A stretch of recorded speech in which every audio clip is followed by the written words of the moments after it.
Okay, we're going to open up the meeting at 6:32. Call the meeting to order at 6:32. Can I get a motion to approve the agenda and maybe amended? So moved. Okay, Board of Liquor Control, we don't need any, right, at this point? That's correct. Okay, and then the Select Board Member feedback and the open public comment, I'd like to move down to 14 and 15, since we have a lot of people here. Jim Harrison and some others making presentations. So moved. Okay, all in favor? Aye. Aye. So we've moved the Select Board Member comments down, and we moved the open public comment down, and we have Jim Harrison here right away, so you can make your presentation. Okay, where do you want me to? Come on right up here. Oh. A little intimidating, isn't it? Beats being on the floor, doesn't it? Intimidating. Did you just like spend till midnight the other night up in Montpelier? 2 a.m. Good evening. Thank you for the opportunity to join you. I just wanted to give kind of a quick update. Happy to answer any questions. The regular legislative session did conclude in the wee hours of Saturday morning. Saturday alone, we passed over, I think it was 38 bills get final approval on Friday. I'm sorry, Friday into Saturday. So it was a very busy week, a very long week, but we did it. And if the governor doesn't veto any bills, which is not likely, we don't go back until a new legislature is seated on next January. However, it's very, very likely, in fact, I think you can take it to the bank, that some bills will get vetoed and we'll be back June 17th. That's just the same time as HHEA. Hopefully for not more than for a day or two. A couple issues I wanted to talk to you about. Ed funding, the so-called yield bill. That was approved Friday, and that includes an average homestead tax rate increase of 13.8%. Obviously, that number varies depending on the town, the CLA, the local spending on the per student. Yours, Killington, I'm sure is going to go up more than that, but that's the average statewide increase. And the only reason that went down from the initial increases of 18 to 20% statewide was there are some new taxes. There's a sales tax on software as a service, the cloud-based. The final bill includes a 3% increase in the rooms tax on Airbnbs, which probably won't make some people happy here, but the House had passed it with 1.5%, Senate went to 3%, and that's where it stayed. And we also use some one-time surplus money, which potentially causes a problem next year because you can't count on surplus money. So I don't have a good answer for you. The governor does not like the bill. He's been very vocal about it because there's no cost containment in it, and other than a study to look at it over the next year and a half. So stay tuned. That bill will likely be vetoed, but we have to have a yield bill, so we'll come back in June and either override the veto or we will come to some kind of compromise. Public meetings going forward, assuming the governor signs it, there are changes. Some of the COVID-related requirements expire on June 30th, so this bill takes effect on July 1. Future meetings of governing bodies like yourself will have to be a combination, just like you're doing, hybrid, remote, and in person. And there's some other things. Do it advisory committees, boards that don't have the actions that you have, they're just advisory, can go all remote if that's easier, if they so choose. There is an ethics bill that was approved the end of last week. That does have some new requirements on municipalities. It establishes a state municipal code of ethics. I think you can go stronger than that, but that sets the bar, and it does require that all local officials go through a training each year. They estimate it'll be an hour plus training. The State Ethics Commission is supposed to be establishing a training module that could then be rolled out so that various officials that are covered need to do it. There's also a provision where the someone in the town needs to keep record of complaints. Could be a town clerk, it could be someone else, but more to come on that. The League of Cities and Towns has been very involved in that bill, so stay tuned on that. Last week there was a major Act 250 bill and housing bill combined into one. I'm not sure what the fate of that bill is. There are some further restrictions for Act 250 in rural areas, but it enables more housing development in like downtown Rutland and places like that. So I tried to get a read of where the administration was on it, and they're just going to have to look through it and see. Did that pass through the House and Senate? It passed the House and the Senate late So Friday. you're saying you're not sure where the governor is? I'm not sure where the governor is. Okay. I think he feels some of the Act 250 stuff went too far in rural areas, but he also likes the housing piece, so we'll see what happens on that. There is some strengthening of retail theft laws. Right now, as you may know, if you steal under $900, it's a misdemeanor, and you can do that almost every day, and it's misdemeanor each time. And so there is going to be the ability to combine some of those and also graduated penalties. So hopefully some of the multiple offenders will be deterred into that type of activity. There was a miscellaneous cannabis bill passed again last week, and that does have some provisions if you have a cannabis cultivation district in terms of setback requirements, whether you have zoning or don't have zoning. So I can get you the specifics on that.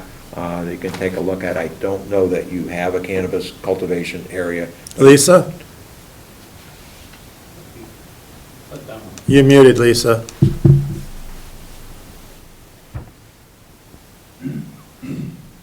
We can't hear you.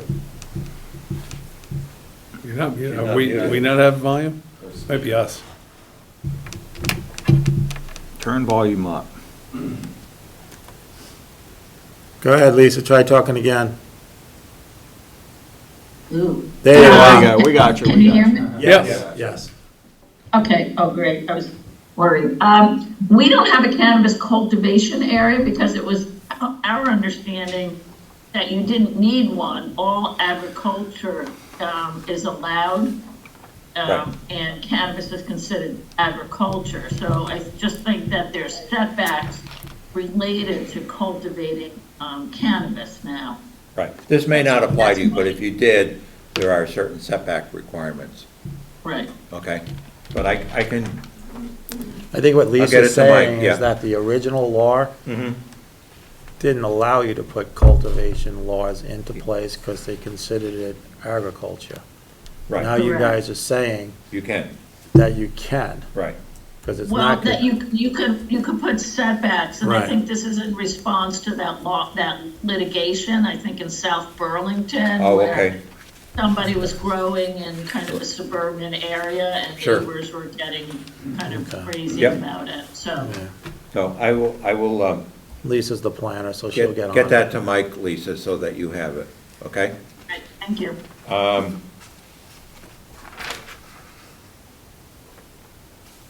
County government, we don't have county government in Vermont, but there's going to be a study on whether we should have county government. So we just love government, I guess. I don't know. But- Or studies. I'm going to ask you that question. But there may be some areas where it makes sense. Our county government is our sheriff department, it's our side judges, It's our state's attorney, but Vermont's a little bit unique in that. So there is some, areas that they're gonna look at. Does it make sense from a public safety standpoint and some other areas? So a lot of studies don't go anywhere, but this one is gonna be taken up and looked at. So stay tuned on that and for the future. You're probably aware that the legislation 666 that had to do with the development, allowing a developer to use deposits as long as they guarantee those deposits with a surety bond. That was something that Great Gulf was interested in. That did pass. I think it passed unanimously in both chambers, in part because other developers may see that as a way to help with financing. And we all know we need housing of all sizes. So that's kind of quickly it. There are other bills that passed. They're a bit controversial. One is the renewable energy bill for the electric grid. Vermont has a current law that goes up to 75% renewable over the next 8 years or so. This would go to 100%, but the way it's done, it gives preference to local solar and local windmills, which would more than likely be more expensive than contracts with Hydro-Quebec and larger regional renewables supplies. So the governor's concerned about the cost impacts that will have, estimated between 150 and 450 million over the next 10 years. So stay tuned on that. And there's a few other bills that might be on the governor's radar for vetoes. So I'm going to stop there. Chris? A lot of people here, and you've got any a questions? very interesting meeting ahead. But So, I anyhow, got a few questions. Sure. On the education, Yes. it's $1.39, 1.391, whatever, for the non-homestead. Yes. So that has come down a little bit. I believe it's $1.68 something for the homestead. Is that including, is it still getting the penny off? Or did they pull that penny off, remember? no, that hasn't changed. That hasn't changed, so it's No. $1.67 then divided by the, So that's your, I 0.5235. assume that's your rate based on your local per student spending. right, and then we Okay. add the per pupil spending. I mean, the CLA. CLA, So, yes. so 1.67 for a homestead divided by 0.5235, we're looking at $3.19 for education tax, Yes, okay? that's The 1.391. clearly going to be one of the highest, Right, but 1.391 is the non-homestead, but you got to and divide there's that. there's no penny off on the non-homestead. That was on whatever, so divided by 0.5235. So the non-homestead, which is second homeowners, businesses and land, okay, will be $2.65, for just education.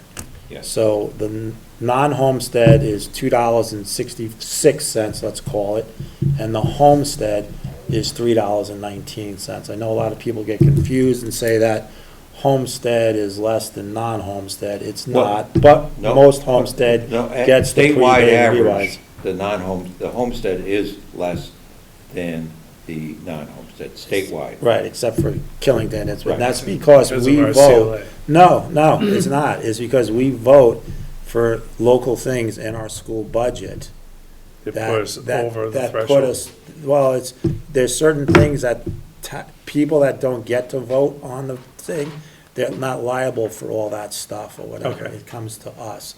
So that, and then there was another item, there was another 887 or something like that, that was for them looking into, or 871, looking into, how to run the schools in the state Yeah, I again. read through that. Same bill. It's a There is structural master plan. The construction master plan? commission set up to look at going forward with all the various stakeholders, the NEA, the Superintendent's Association, There'll be some legislators on that, and looking at what changes, if any, should be made to the education financing system itself.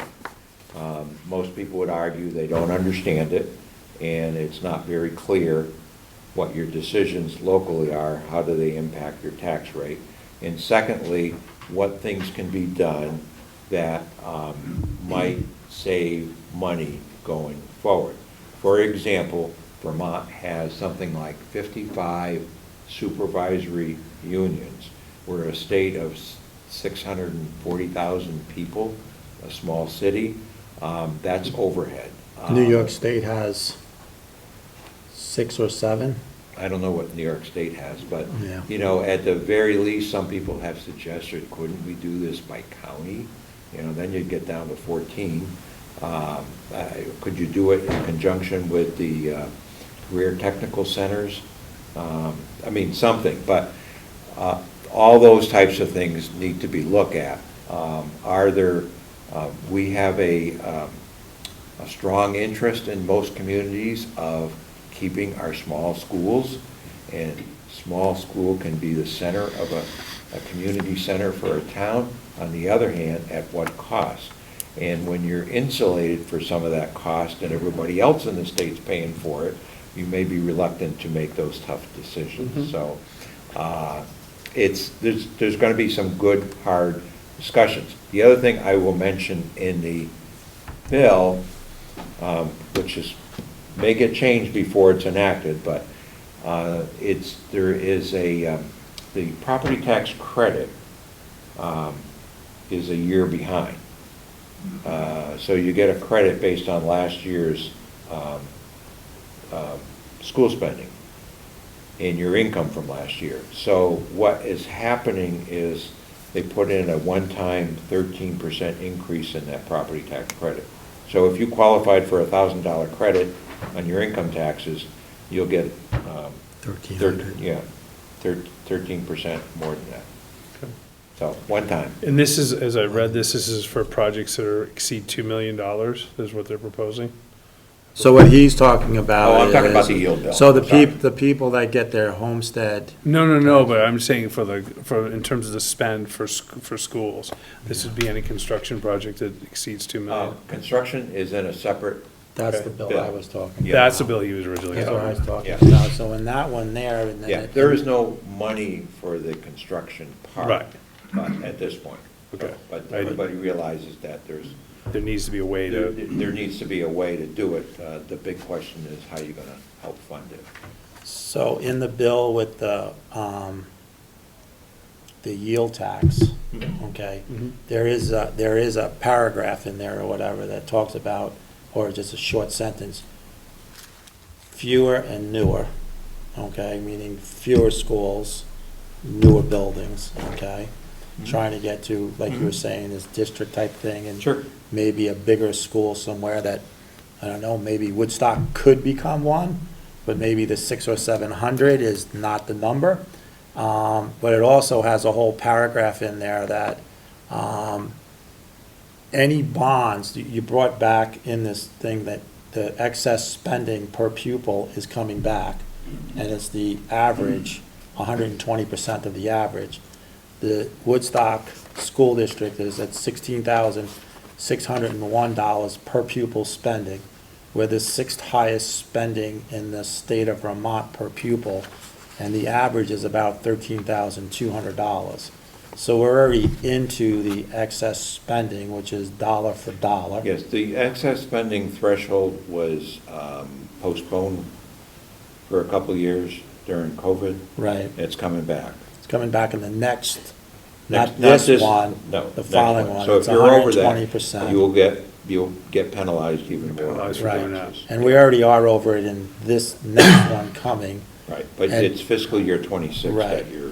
And you need to also pay put in that attention any bonds that are passed after July 1 of 2024 will count towards the excess spending. So any bonds that are currently on the books are not going to get count towards the, so you'd be penalized for your own bond. you'll be penalized for passing your bond, into the excess spending if it brings you up. Over the 13, whatever the Oh, threshold is. whatever the at that point. threshold Yeah. is at that point. They said it's 120% So it gets real of the costly. average. So it gets real costly. So like a new bill that maybe, we're already over, but a new bill that, let's say, $4 million a year payment divided by 1,500 is gonna put you into like, you know, we're gonna be like another currently you're $3,000 over. Over. And so per student, so you could be 70 cents per What 100. was the penalty historically prior? It was 1-for-1, and it was. One for one. It was 1-for-1. In the beginning, if you remember, 1998, Yeah. Killington, it was $7 for every dollar you were over the excess spending. So, so that's kind of interesting there to me, that that's coming back. But the bigger one is they're trying, not the funding of a new school or construction, but they're trying, and they have to have it by December 31st of 2024, some of this information back on how we're supposedly going to run our schools in the future, and. Well, some of it, and then the main part of it will be the following year. So I think that's one of the governor's complaints, is that you're not doing anything quick enough. Okay. And so we'll see. We've got to find a way to fund what Right. is being spent, and Is clothing going to be now at $150 over? Did that get passed through? it was in the sales tax? Senate version. I don't think it lasted. I saw some language about short-term rentals. Yeah, Yes. 3%. 3%? Yes. Yeah. So He if- says Airbnb, we say short-term Yeah, rentals. yeah. We don't put it in Yeah, one yeah. company. Yeah, We so don't if put it your in one company. rooms tax is 10% here, it's Yeah. gonna be 13 on short-term rentals. Right. Yeah. And then my last question is on the ethics, whatever. That is a biennium, it passed this time, then it has to go into the next vote, and then the voters vote in '26? Is that how I read that? No, that's a constitutional amendment. That's a Yeah, constitutional the amendment? ethics is a law. Okay, good Yeah, enough. Again, I'm assuming the governor's gonna sign that. Yeah, but, okay, good. So. Good for that. Anyhow. So I'm gonna. I didn't mean to give you some Yeah, negative stuff, but. that's all you ever it's- come with. So You're we up there found some trying- money. You're up there trying to find they Yeah. found money, it's It's just, just- we don't make the cuts, we They just. found it, they haven't fundraise. gotten it yet. Yeah, yeah. Well, So, thank you, Jim. thanks a All right. lot. Well, I mean, thank I you. totally appreciate it. Okay. All Do you right. want to get questions from the audience? I'm happy to, it's your agenda, so Steve? I don't. Did you have your hand up? I did not. Oh, I thought you went I like was this. just resting. Go ahead, Kip. Jim, Can you say your name so? Oh, yeah, sorry, Kip Delory. Statewide property tax has been very burdensome for past 20 years, 25 years. Freeman Foundation provided some relief. Income sensitivity has provided some relief at the state level. Is there anything stopping municipalities from providing income sensitivity, low income, seniors, et cetera, et cetera? The town itself? Yeah, But that's a good question. We have a statewide educational funding system. There are things towns could probably do under existing law if you wanted to lower municipal taxes.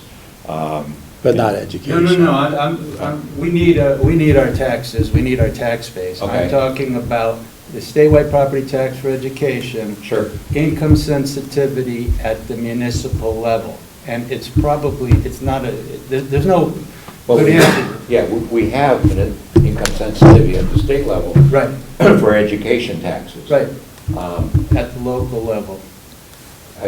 For school or for, Well, wait, yeah, for for everything, municipal. for everything. I don't know that there's anything offhand that would prevent you from doing it for municipal taxes, but obviously, whenever you do that, Yeah, you've got to raise the other taxes. You know, it was interesting, the Senate version of the education funding took out the increase in the income sensitivity, and by doing that, they could lower the rate to, say, 12% for everybody. The House put that back in, not the basic income sensitivity property tax credit, but a little bit more, and then it went back up to close to 14%. So, at the end of the day, you still got to raise the money to fund all the school budgets. You can slice it up a whole lot of different ways. don't think on the education, the towns can do that over It's and above. not a town tax. It's not a town tax, it's a state tax.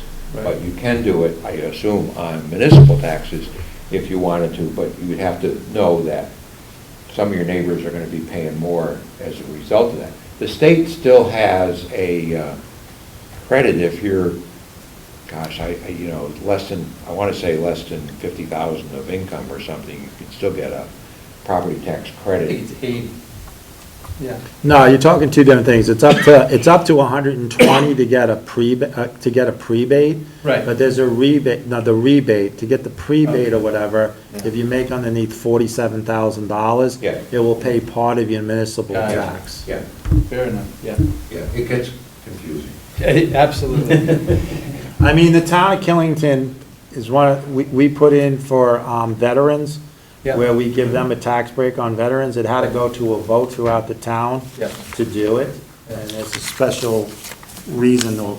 It's not just any veteran, it's certain Sure. disabled and everything else, and, so, and that's why there's on your tax bill a .0001, whatever. Right. It's Yeah, not gonna cover it raise, all it's not gonna provide a lot of relief, but it Yeah. could provide some relief to So some. we can't get into it on the school, because the school is a school tax and it's a statewide, it's not a, Gotcha. not a town. Yeah. Any other questions in the audience? Go ahead, Andrew. Andrew again, Jim, I wanted to ask you about if you can elaborate on the bill H 875, ethics and conflict of interest. Is it okay to ask, how did you vote for it? For or against? I think I voted against it because of some of the requirements on volunteers for the training.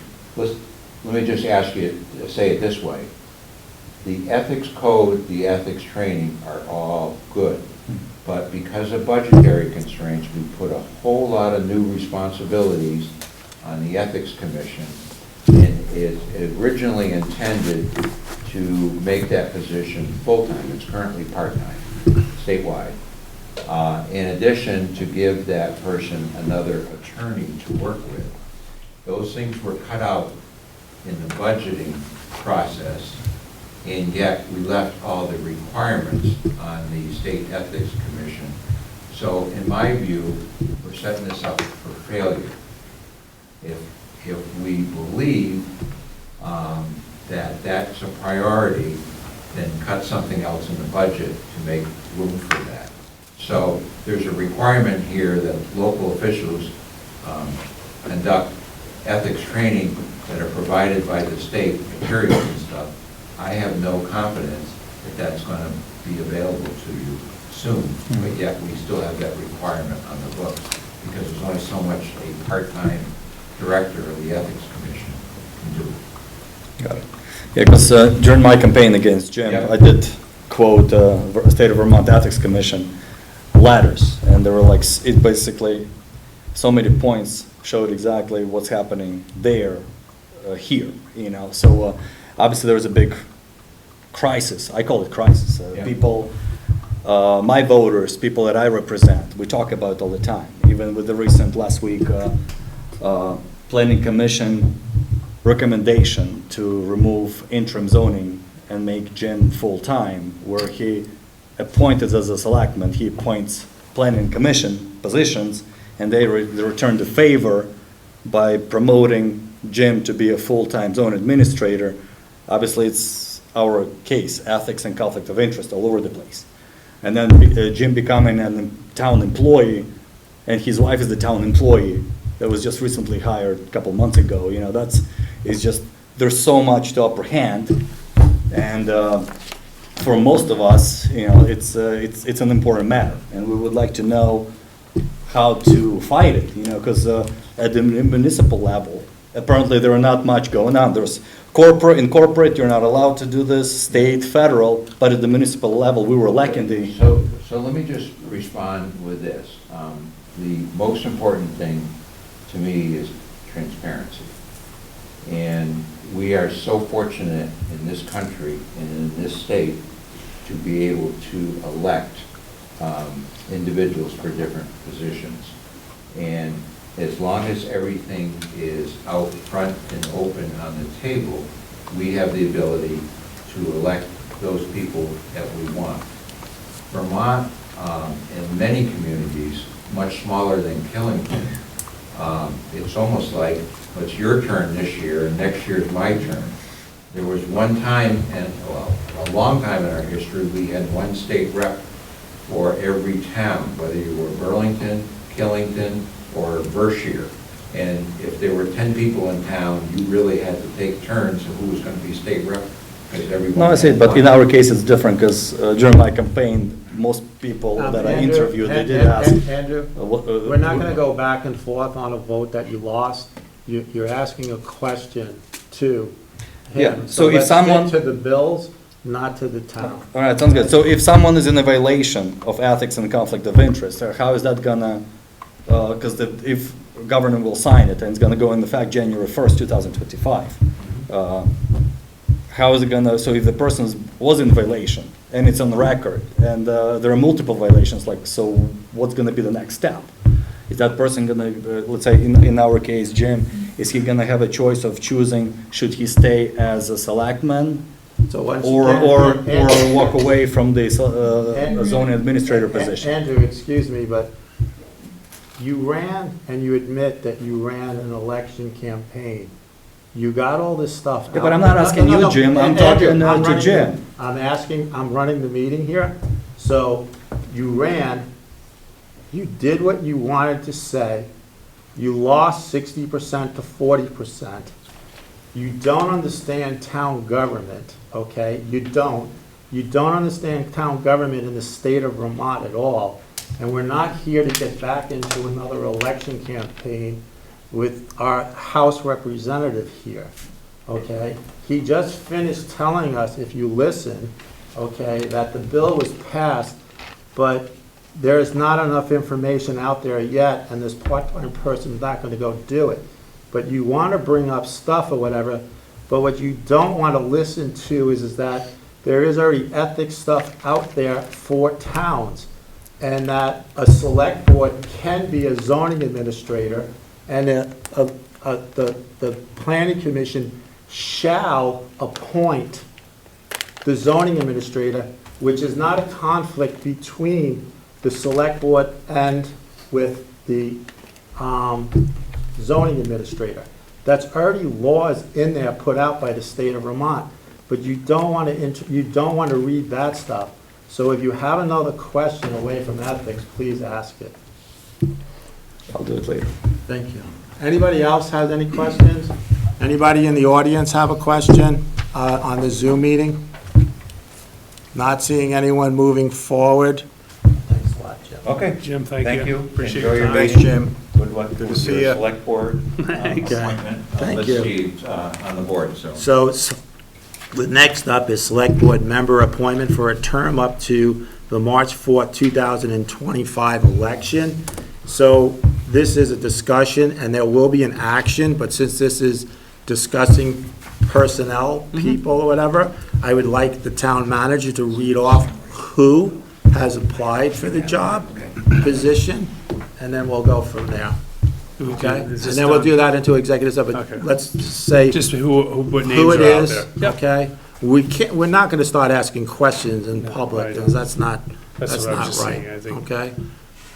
So within the timeline that was set in the, that was advertised in the Mountain Times and posted around town, before noon today, the town of Killington received a letter of interest from Patrick Cushing, Bill Vines, Andrew Gaida, and Robert Hecker.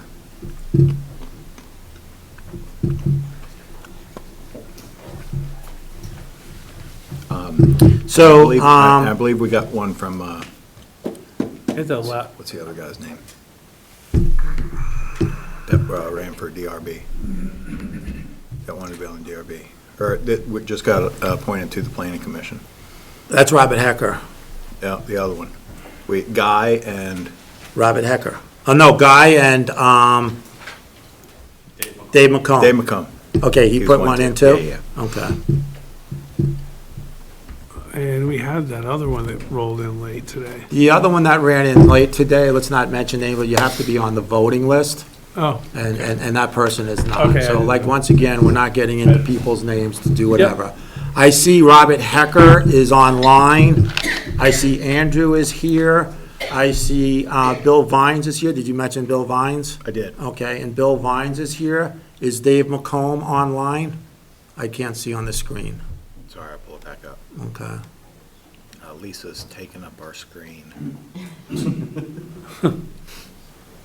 me a second. So, well, we have Andrew here and Bill Vines, so, I mean, this is And the, Patrick Cushing. and Patrick Cushing is here too. He said your name. And so Patrick is here, Andrew is here, and Bill Vines is here. We just got this list as it just came out here. Some of you included the town select board or whatever, so I'm gonna go from left to right, okay? So if you'd like to say something or whatever, now's your time. We will go into executive session later on. So Patrick, you're left. Okay. If you'd like to, introduce yourself to the people and, we'll go from there. Experience and everything, whatever. Yeah, sure. I'm Patrick Cushing. I grew up in town.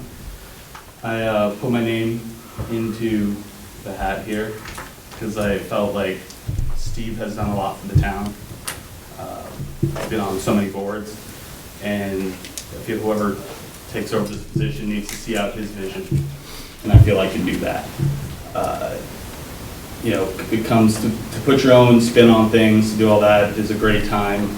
Once you win an election, I think an appointment's not that time. It's to keep consistency in the town, it's to keep things moving forward. With that being said, I may run when it comes up. But that was the reason behind. Qualifications, I was down in DC for college. I worked down there professionally as law enforcement. We're trying to grow our program, our police department here, and I think I may be able to assist in that, having done it, gone through it, been a part of it. Understand parts of recruitment and how to retain. I also have my master's degree in forensic psychology, dealing with people, talking to people. I also currently work in intelligence investigations, luckily at home, so I spend a lot of time in town here, so availability is good. But that's it, not here to take up too much of the time, just an introduction. Thanks a lot. Okay.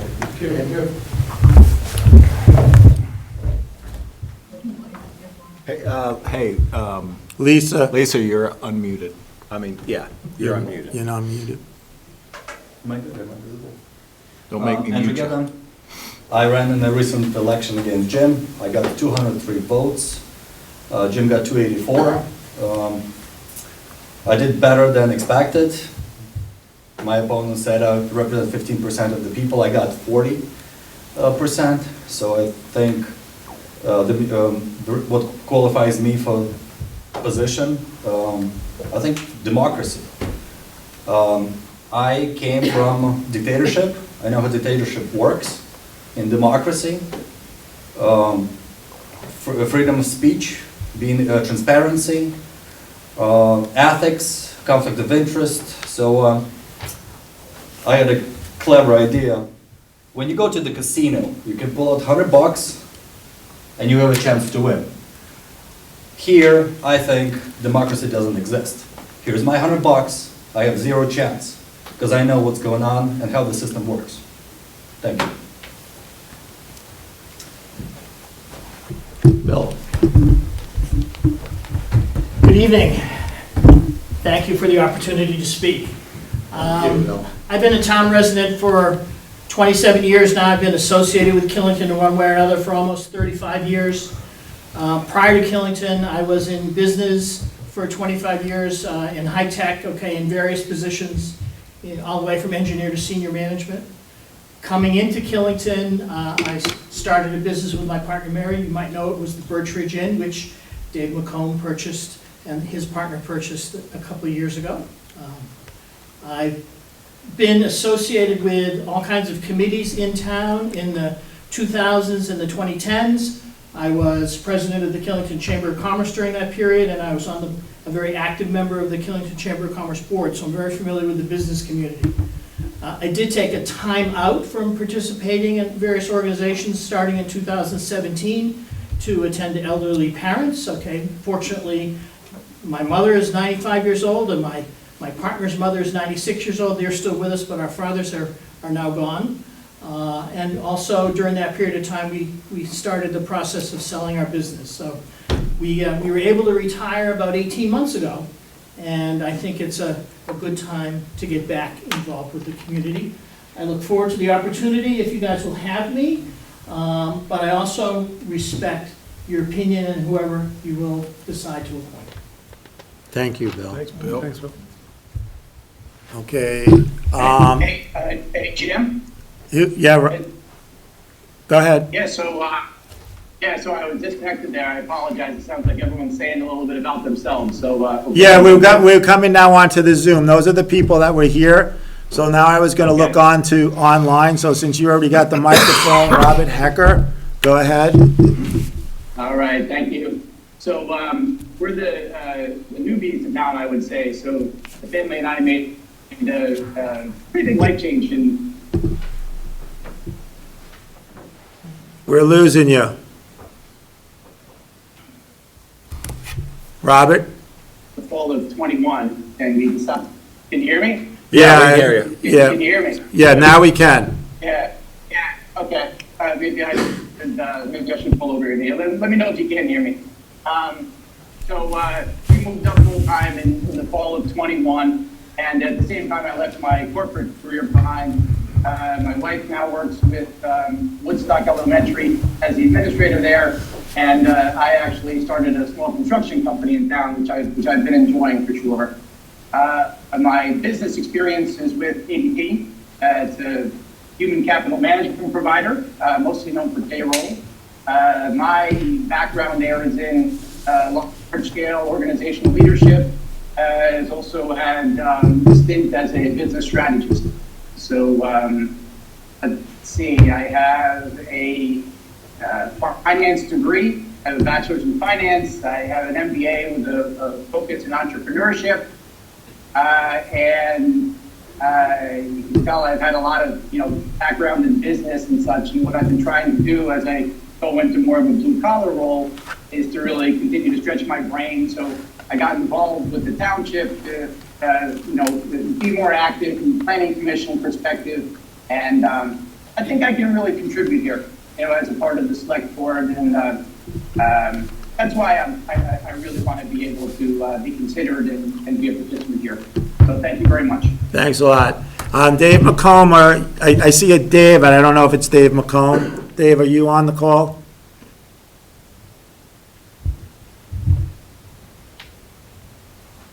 So there's a Dave that's on, that's not Dave McComb? Okay. Thank you. So we've gone through, we had Patrick, we had Bill, we had Andrew here, then we had Robert Hecker, and that's it, correct? That's it. The 5? Okay, all right. So like we had said, Chris, that, we just take a listen. We will go into executive session towards the end of the meeting, and then come on out and take an action or whatever as we Works for me. come out and do it. So the next up is the Transportation Alternative Study, discussion and action. And who's in charge of that, Michael? That is going to be Lisa and Emily spearheading this part of the Okay. meeting. Can you first tell us, Lisa and Emily, what the Transportation Alternative Study is about? Sure. Emily, do you want me to start and then kind of walk through some of the alternatives, and then I'll turn it over to you? Okay, and if I'm missing something or something's wrong, either Michael or you just feel free to correct me. Okay. So thank you. About a year and a half ago, the town of Killington received a grant for about $35,000 from V-Trans to do a bike pedestrian connection trail scoping study that really was to look at the Route 100 corridor from River Road up to and including the intersection of Route 4. So we retained a consultant, VHB, to do this study, and we've been working on this study for about a year and a half, or a year, and we've had a couple of public meetings to talk about the study, and then we have a steering committee that includes myself and Emily and town manager to talk about, to kind of, spearhead the study. And we've now gotten to the point, VHB, after, public input, developed a series of 10 alternatives. The steering committee's met numerous times, and we've gone through all those alternatives. There's a pretty extensive matrix that I have with me, but unfortunately, I don't think we have it online, but it's quite detailed. I don't think you really need to look at it, but it kind of goes through all of the alternatives and green, red, for like least feasible, green for most feasible, and kind of just has a lot of metrics, probably 30 different metrics, from cost to available right-of-way to, natural resources, and any kind of constraints. And after kind of evaluating all the alternatives, the steering committee is kind of tasked with coming up with what's known as a preferred alternative.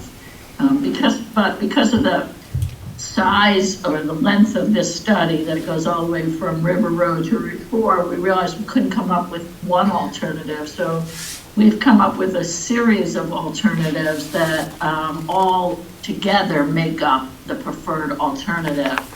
And we really split, I guess, the study area into kind of 3 different distinct areas. And I'm just going to kind of quickly walk everyone through the preferred alternatives. I'm going to start on the northern end of the study area, which is the River Road to the Sherman trailhead.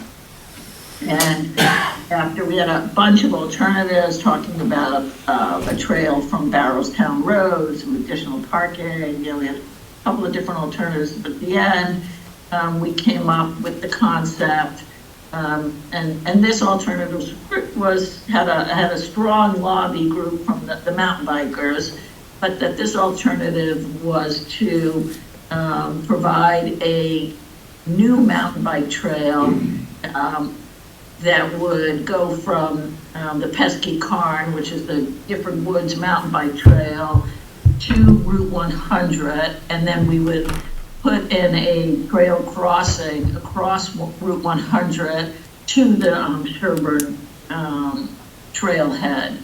And the reason why this is so important is that if anyone's a mountain biker in Killington, they know that today, and when we were out on the site last week, we witnessed it.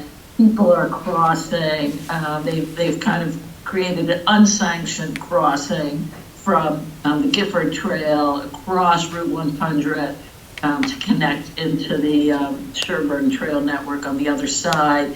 And they're crossing at a really horrible location where there's just a big curve and no sight lines. And so this would allow for a much safer connection, and it would also allow for more people to park at the Sherburne trailhead, and maybe ultimately we'd expand parking in there.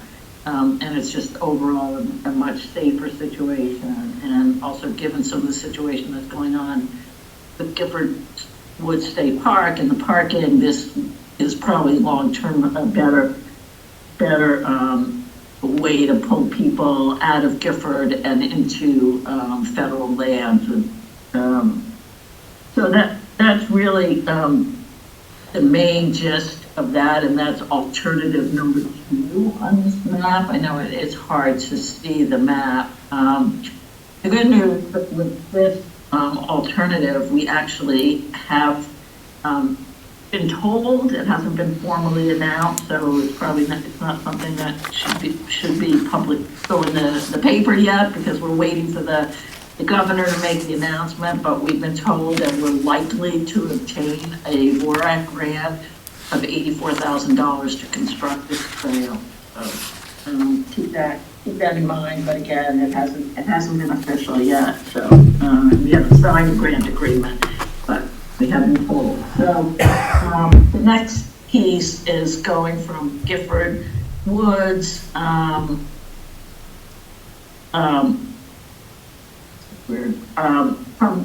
the Sherman Trailhead to Gifford Woods, Kent Pond. And for this one, we've selected what's called Alternative 4, and this, Alternative 5, and this would have a new single-track, multi-use trail, so multi-use, not just for mountain bikers, that would actually go from the Sherman Trailhead on the east side of Route 100 to Gifford Woods. And then we would have a crossing from the east side of 100 to the main entrance of Gifford Woods. So this would really encourage mountain bikers and hikers, enable them to park at the Sherman Trailhead, take the trail, and then cross safely, we hope safely, into the main entrance of Gifford Woods. So that's alternative number 5. And then moving up, we're talking about Gifford Woods, Kent Pond to the Welcome Center. And there we're actually proposing a new single track multi-use trail on the west side of 100, which would go from Gifford Woods through the property of Carolyn Wise, and then end up kind of on in the vicinity of the Greenbrier. I think there's a logging road there, and then there would be a crossing, signage for crossing Route 4. Again, you know, I just want to, these alternatives, it's important to understand that this is really what, it's a vision for the future. They're all complicated, they're all costly. Some of them have natural resources, some of them have a old growth forest. This one has a crossing over the Kent Brook. It goes through private property, although the property owner has expressed you know, interest in working with us. You know, there's no guarantees. So these are really kind of aspirational or planning for the future. And then the last piece is going from the Welcome Center to across, I guess, Route 100. And I'm going to let Emily describe those because she's better at describing those than me. Thank you, Lisa. Yep, thanks, Lisa. Go ahead, Em. Yeah. So if you look at alternative 8, which is the orange alternative, that starts behind the Welcome Center and includes some improvements to one of the base camp trails that's already there, mainly water mitigation because they're pretty swampy. But one of the alternatives that Jen from VHP has really been pushing is narrowing the Y when you're coming up Route 100 onto Route 4 to reduce the speed limit there. And by reducing the speed limit there, you can cross kind of right where Mike Miller, not on his property, but where those 2 new houses are. You can cross Route 100 onto the west side. And then you would hop on to that light purple trail that runs parallel to Route 100. And that would be a multi-use path for to get into Gifford Woods. That purple trail really appeals to the Appalachian trail hiker or a long trail hiker coming through that way, because right now there's no way for them to safely get to the deli, the post office, or the Welcome Center to get supplies, get to a hotel, anything like that. So the purple trail is mainly designed with hikers in mind.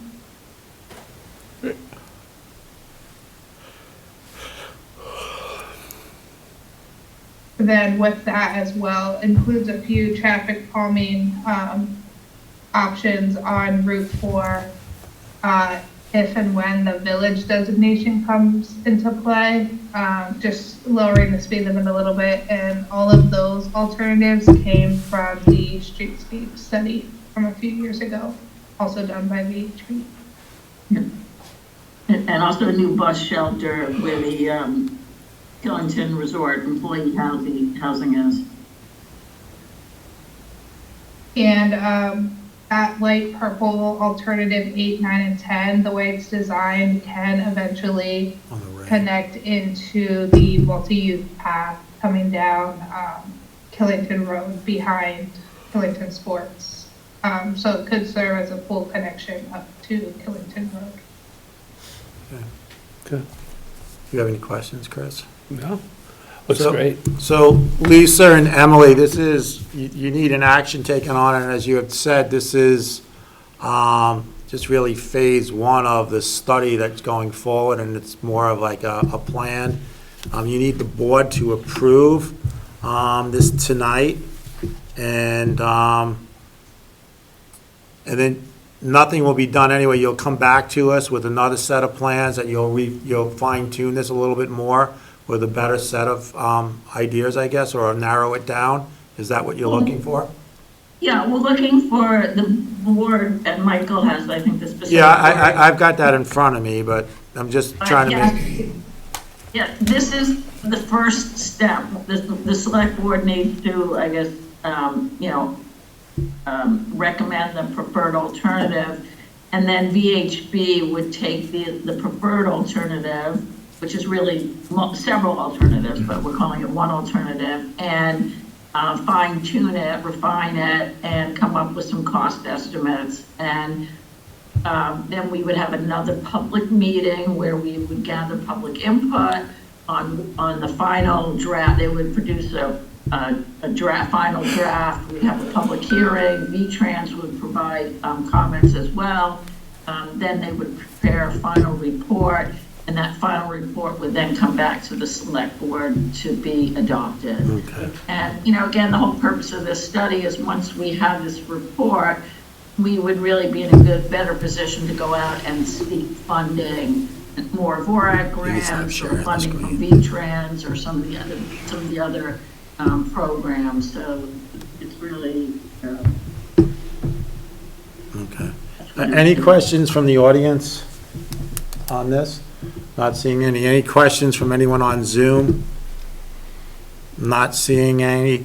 Can I get a motion, Chris, to accept the recommendation of the local steering committee and select the preferred alternative for the connecting trails scoping study as shown on the recommended alternative overview map and described in the recommended preferred alternative summary? All in favor? Aye. Thanks a lot for all your work, Emily Yeah, and guys, Lisa. great work, both of you. Okay. Committee. So next up, we have is FEMA projects update from Abbie Sherman, who is our Public Works Director. Do you want me to come up there or just? Stay right there. You're right next to the microphone. Sure. Yep. Yeah. So, one of the first things that I was assigned to do when I started with Killington is put together the FEMA project costs and start getting those submitted to FEMA.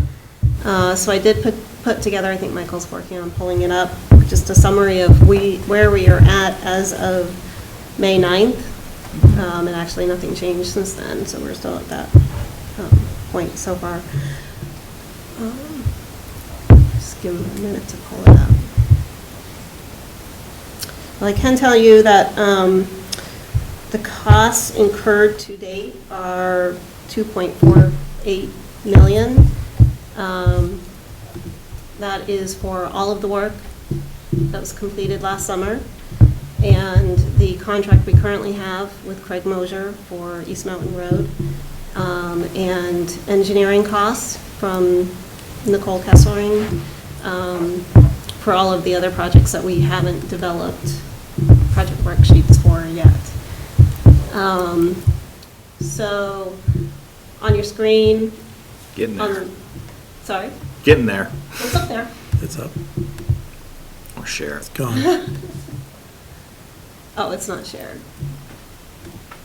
There you go. Can you move it a little more towards? I can't. A lot of buttons to hit. There you go. Right there is Oh, good. I A little more, I yeah. can shrink it. Okay.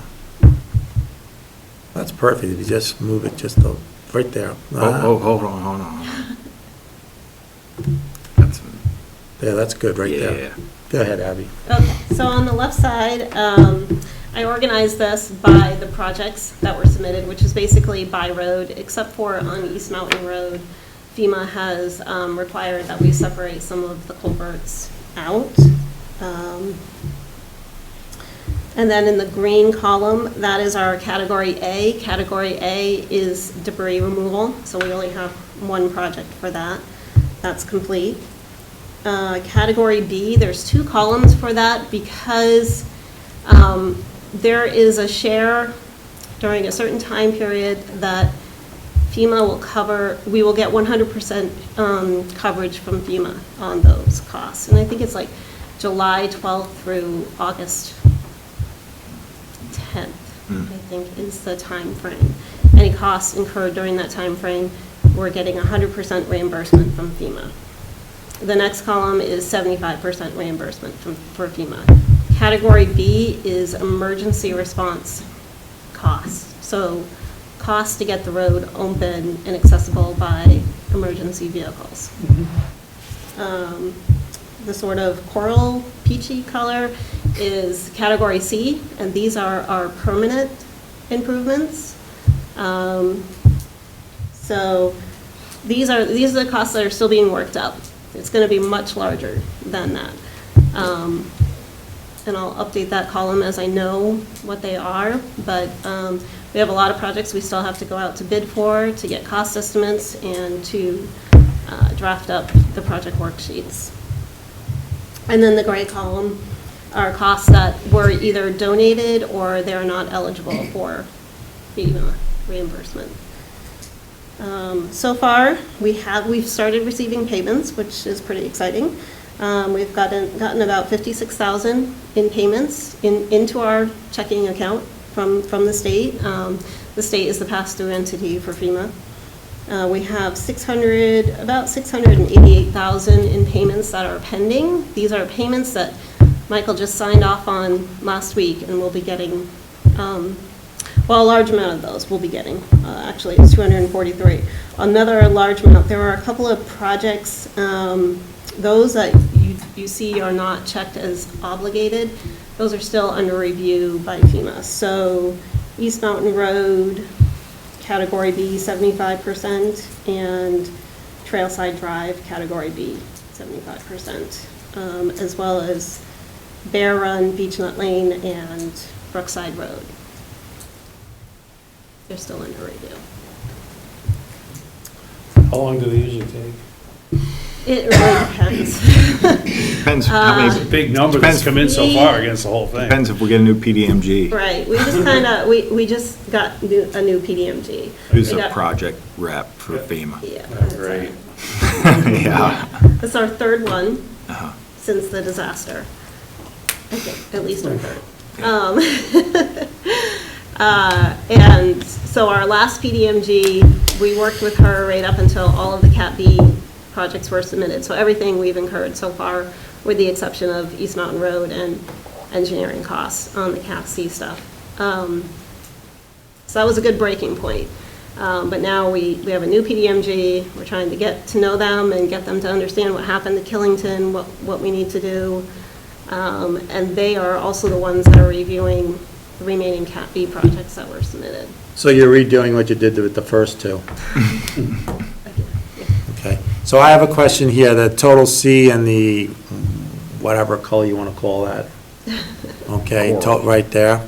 Okay, so the 2.477 is the total, and that's including that section there of 1.3. Yep, And that was what was awarded to Mosier through a bid. partially. That he's starting to do now on whatever. Mhm. And that also includes, does that also include the the contract with the paving on top of it?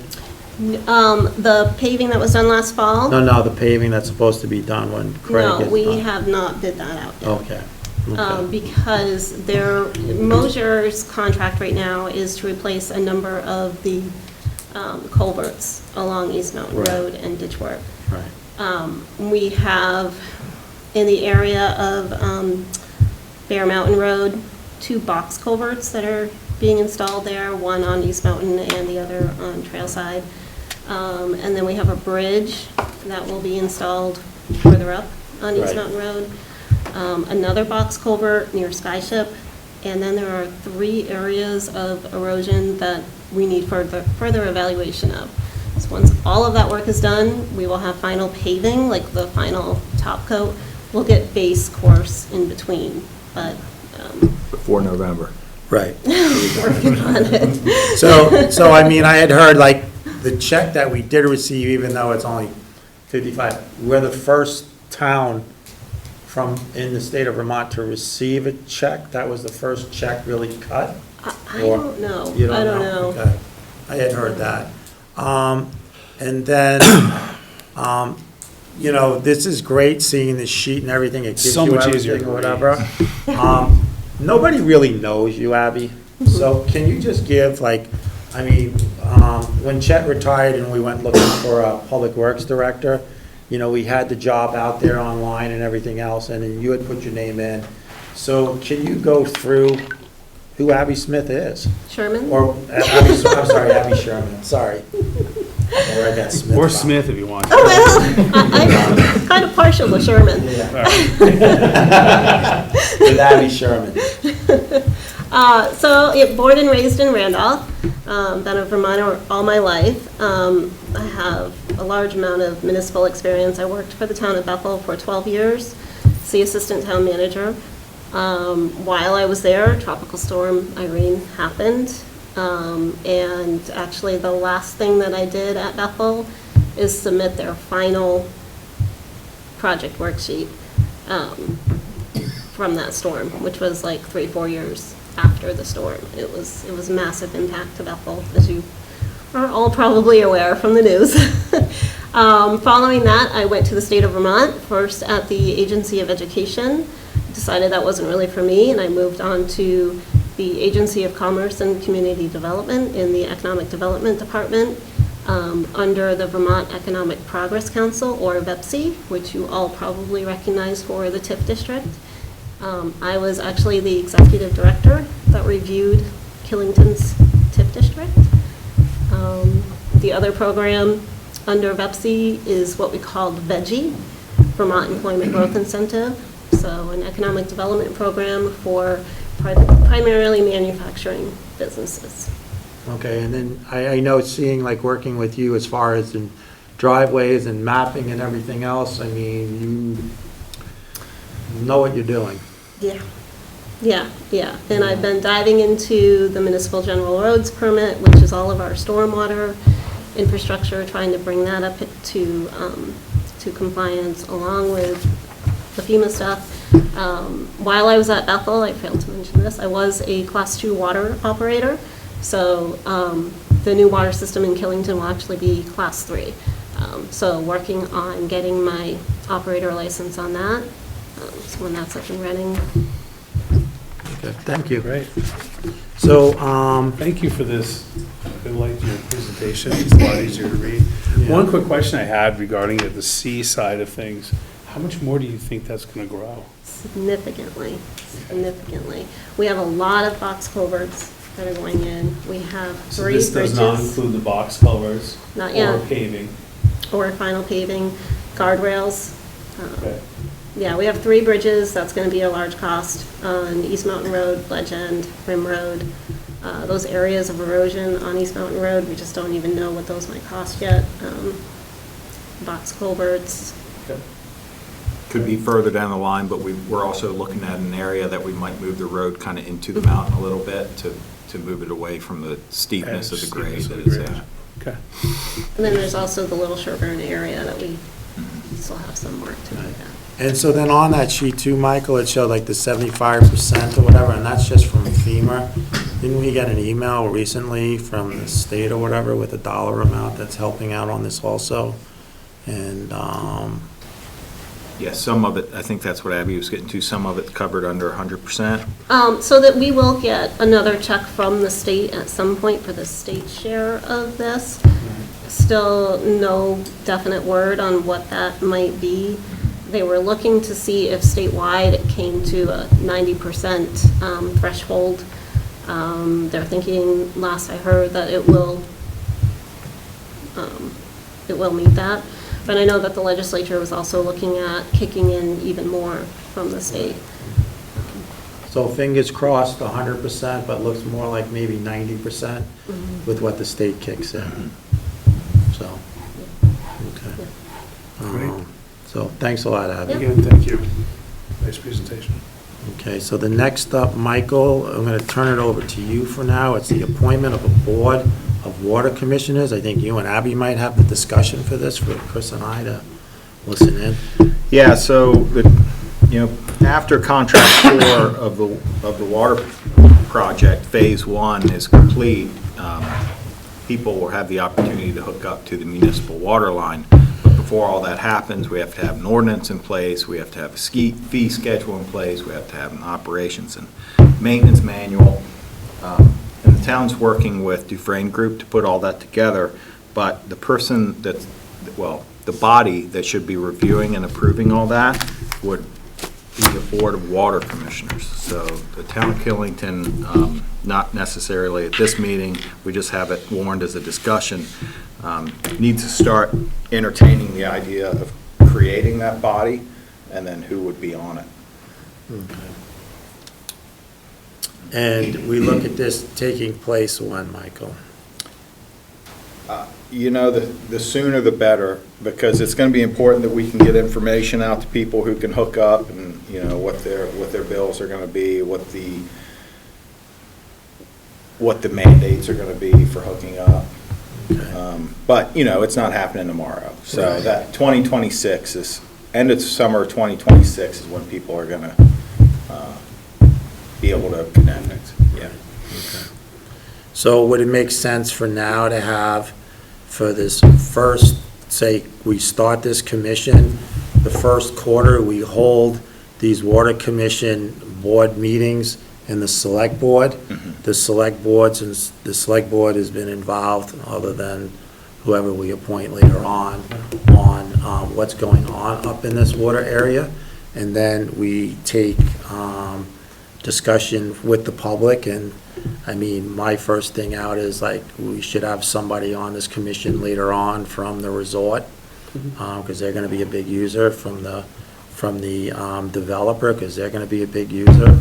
And then we turn it to, someone from the town, could be Public Works, and I think that's, or running, overseeing them or whatever as a person running the meetings. And then people like you have on your fire district. I don't know how you started how the Sherman Fire District Well, the started. fire district, when they built the district itself, what they did is, in order to serve on the board, you had to live within the district. That still remains to this point. And it's really helpful to have it that way, as we have a vested interest in operating a plant very well run and well financed, et cetera, and it's been that way for a long time. So to your point, I think, looking at the potential of having larger, users are involved with it would definitely help in the long run, but keep it well balanced too. So I think Dufresne Group it'll be interesting to see what they propose to us and how it all would fly. But I would, anything we can do to mirror what the fire district has done, it's been very well run over the years. Okay. So when the fire district first started out, was it really to get the fire district board commission or whatever? I think there's 3 members or whatever on it. There were 5 originally. There's 5 originally? Yep. Did it first come from what I'm saying, like inside, like Dave Lewis and? It was elected, originally they had one of the selectmen sit on it because of how it was created, and then it had to be within other people within the town. Because it wasn't a town No, department. it was a district that was created within the town. So I think we moved forward with the board for, get a couple of meetings underneath, to set the direction, and then start taking, recommendations or putting it out like. Interested people that. Interested people that are gonna be in the system or whatever. Sure. So, we But might as well- regardless, it would be an appointed position. Right, Yeah. not an elected, to be Yeah. appointed, and we go from there, so. Yeah, and the ball's rolling on it. Abbie and I met, so in 2016, the town of Berlin actually constructed a brand-new municipal water system. Okay. And Abbie and I met with their zoning administrator, who kind of is a jack of all trades in the town, I guess, and was very active in it. He gave us a lot of good advice, failures and successes while building it, and we spoke to Naomi with the Ukraine group today. She's going to pull together different ordinances from different places, and I think, I'd be willing to bet that's probably where we start. Okay. What fits best for us. Good. Okay. Any questions in the audience on this I discussion? had one, Just say your name again. oh, sorry, Kip Delory. Just from a systems point of view, would it make sense to at least think about combining this water commission with the fire district? I know the fire district's an independent charter, right? You have a charter. So could you blow that charter up and take on the water commission, or, I mean, I think it's interested in both parties not to do that, and to Okay. leave them separated. Well, you would know, you've been on it forever. The district, understand though, is privately funded, okay? Gotcha. And so it's within that, and it has a definite amount of ERUs with it, Yeah. its expansion and such, so I think it's prudent that they both stay separated. I think they need to work together though. They're gonna have to, right, obviously. And I think they want to. I think that Yeah. there's a lot of information that can come from the development of this water system back to the district as well as, to the fire district as well as vice versa. So thinking down the road, I mean, the fire district does have appointed board, and then there's at least one paid person, and so there's gonna need to be a paid person in charge of the water commission, right? The water department.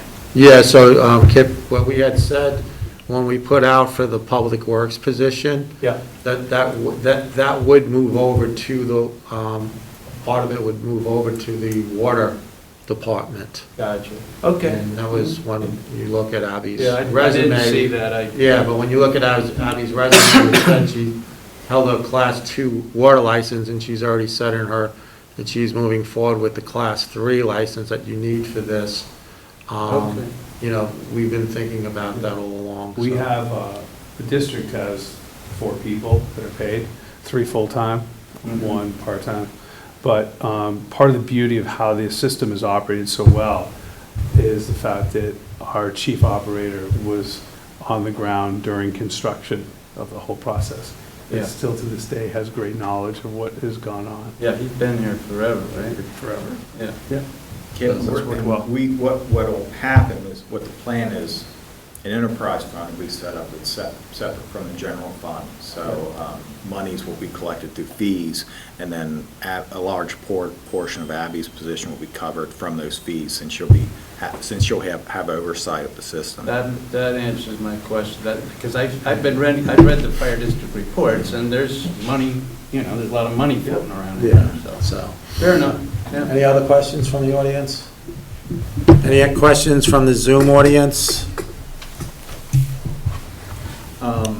Can the camera be on the meeting? No, the camera is, Patricia, Nobody wants to look at me. the camera is broken. Shaved and everything. We're getting it repaired in next couple of weeks or whatever. But Michael's turned his TV around, but thank you. So the new town hall flooring quotes, can you bring this up to you? You just gave me 2 quotes, I guess, when I walked in here tonight. I do. We've got a lot of repairs happening over there, but they all fall below the threshold of what the select board needs to approve. However, to replace the carpet, we've exceeded the amount that I'm allowed to approve. So we've gone out and got 2 separate quotes. One invalid because it didn't include the removal and disposal of the carpet. So the invalid quote is from the Carpet King, I believe, and then that's for $22,900. Again, does not include the removal of the carpet.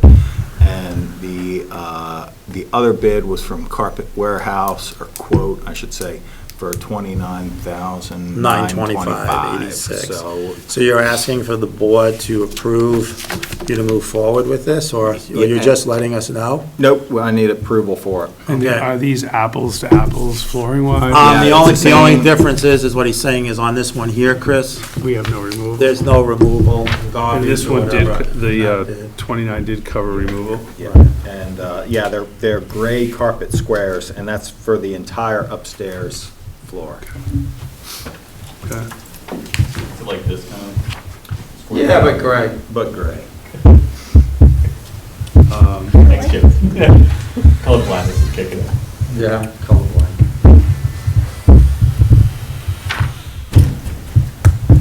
This doesn't talk about removal.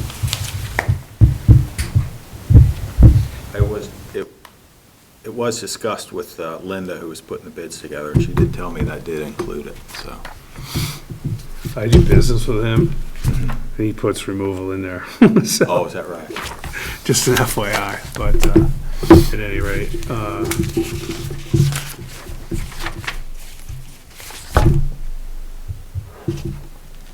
Is this a true color, or is this just gray color? Looks good to me. I suggest we move forward. Can I get a motion to Yep. move forward Carpet Warehouse at $29,925.86? I thought we were going with carpet.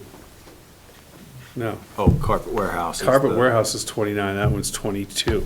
Right, but, okay. You're saying that this one includes, that you've been told this includes removal, and that one doesn't?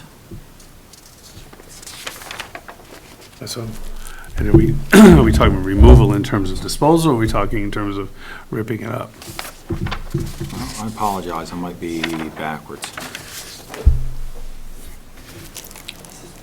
Has to be, floor has to be removed.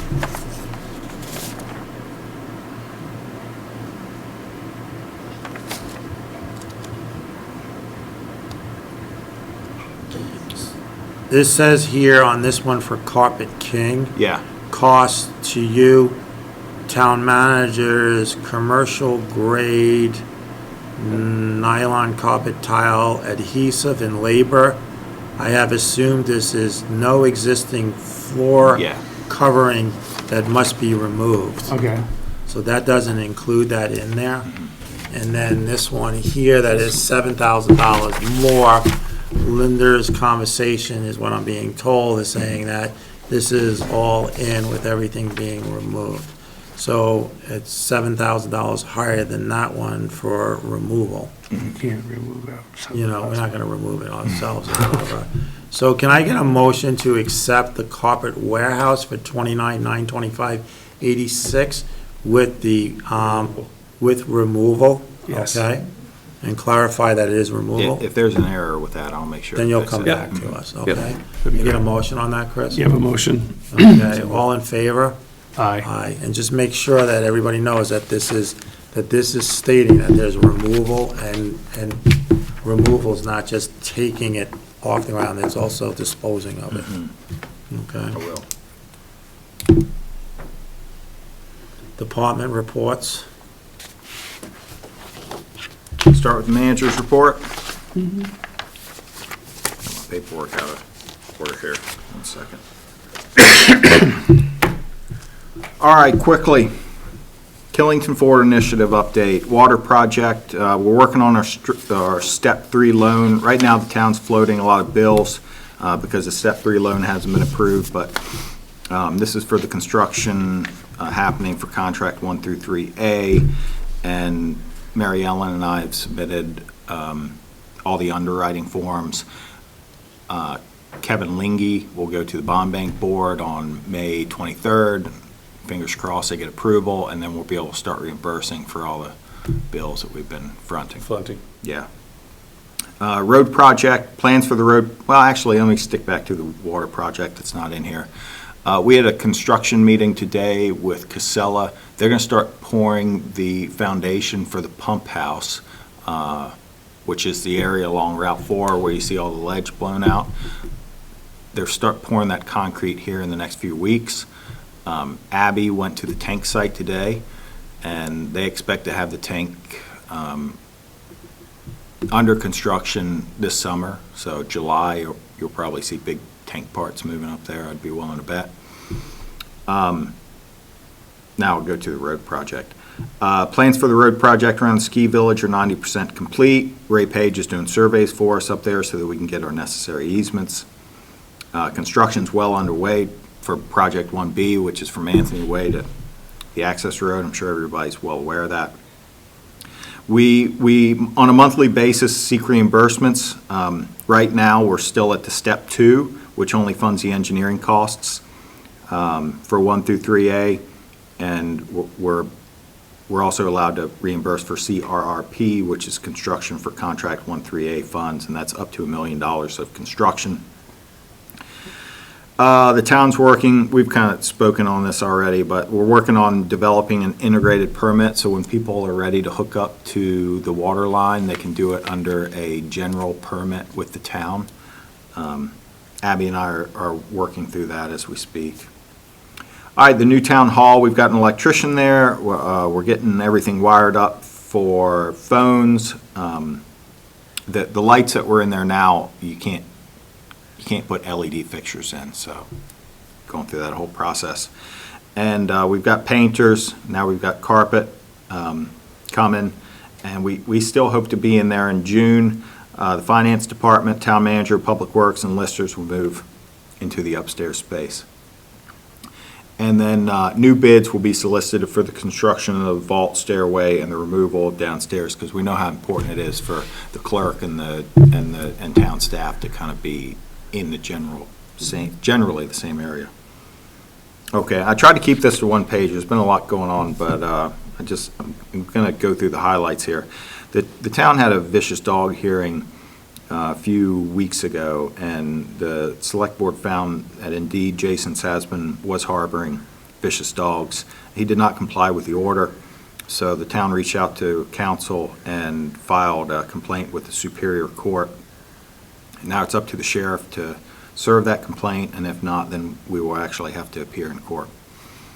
The Planning Commission has begun drafting an enhanced energy plan. The public is invited to participate in regular scheduled meetings where discussion of the plan is warned and all other topics.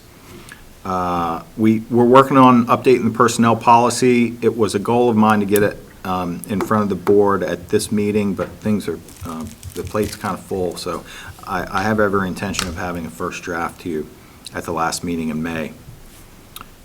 I'm going to go through the rec department stuff here because the rec department has a busy June, but it's really good for everybody to know what's happening.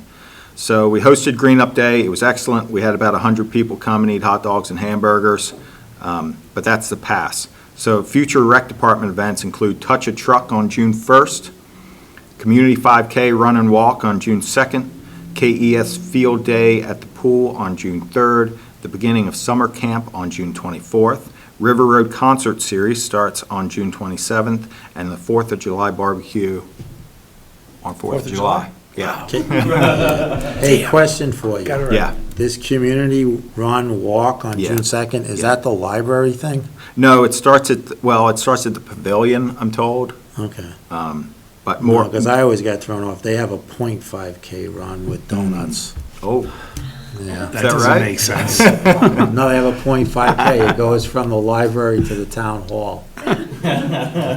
All this can be found online. Okay, thanks. Have any more questions? And then, obviously, I think a lot of people have seen we've installed some traffic calming measures at the intersection of West Hill, the intersection of West Hill and Killington Road. We're struggling a lot to get the timing of the lights right. Switch it right back over to blinking. It seems to be working okay. On that one there, I'd Yeah. just like to say, like, a lot of people have come to me and said, why don't you just shut down West Hill Road, the slip lane or whatever?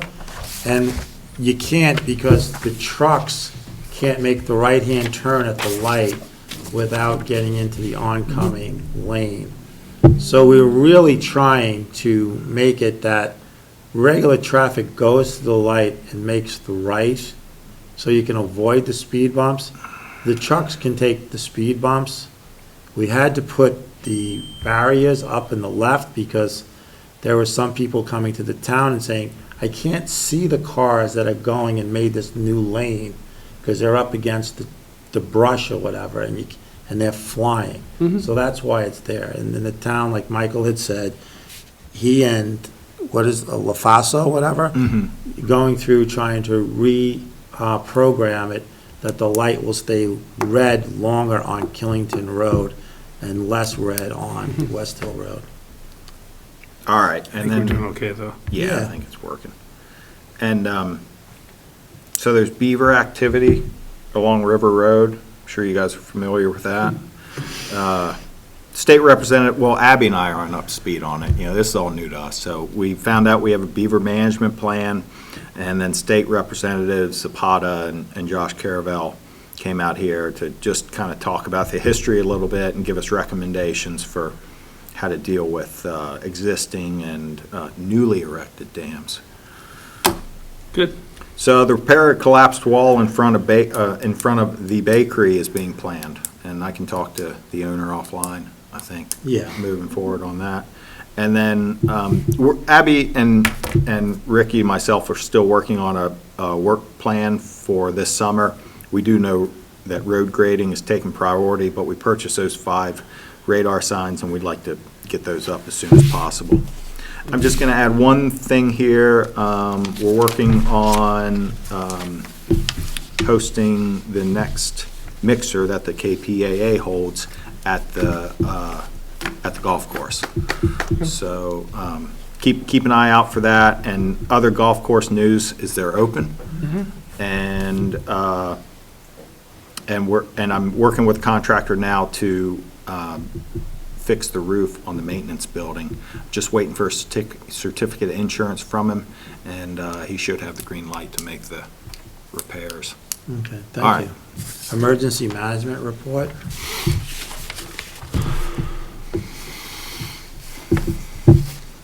I've got a report here from the fire chief and police chief. I can give you guys a copy if you'd like one. If you don't have I one, think you gave us one. well, We I'll have give it to them. Oh, they're talking to us.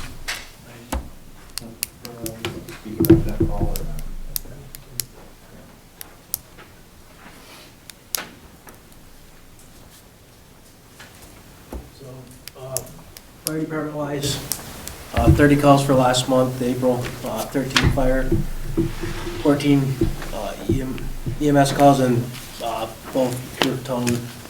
At this time, I've got, the end of the month was 179 calls. Notable was the first 2 days of April, we had 2 structure fires, which luckily with the staff I had here at the station, we had a quick response to. Was only room and contents. Training updates, I got guys coming in and out of here constantly now that are willing to train, that want to train, that want to move up, want to move on. I got one guy that should be finishing Fire 1 out of the Middlebury class here in June. One guy finished the Fire 1 and 2 out of Ludlow, the other one did not. Has to do the hazmat portion of it. Apparatus wise, I still looking for a replacement for Rescue 2. Working on that. I've got a couple of bids coming in, and then engine 1 I had regular maintenance on. Station update, generators down, still down. Called them today, they're supposed to have a tech out tomorrow to fix it, hopefully. Personnel roster, I've up to 28 right at this point. Trying to get more if I can. May 11th, we did Operation Mayday, which is a statewide thing. I had 9 people online, kind of talk back and forth, seeing if I can still get them hooked on. I've had 1 or 2 that came in. I've got actually something that I gotta talk with the select board and the town manager about is starting a junior program. It's been successful in where I'm from in Pittsford. Right now, we have 45 members down there, and I can guarantee you 20 of them came up through the junior program. And Wait, weren't you part of a junior program here, way back? There used to be one, yeah. so, I came on in 91, I just turned 16, so just aged out of it, but. and before, Wow, that was 16 and 91? so that's one of my goals as being interim chief, is see if I can get kids involved in this. So, So when you say the current roster is at 28, yes, that's not including the KSAR unit? no, it's not, it's just fire department, that's it, I believe KSR is under, Yeah, he's up next. While you might not know this off the top of your head, the total incidents for April, how does that compare to previous year? I have not looked on that Okay. one, but I will, In the future, if you could, I Yes. just think that that would be Oh, yeah. interesting to see where we're, where total incidents are going. but I kind of find it interesting that our fire calls outdo our EMS calls, where a lot of places where it's swaps, where the EMS will outweigh the fire, so. Yep, interesting. If you remember, SCBA was a hot topic when we were creating the budget, so interim chief Bowman and I are working to get bids to replace the packs. We did find that the packs, so the tanks are Scott, and the tanks are good. The packs that go with the tank are Scott, so we most likely will come to you with a request for a sole source purchase. Okay.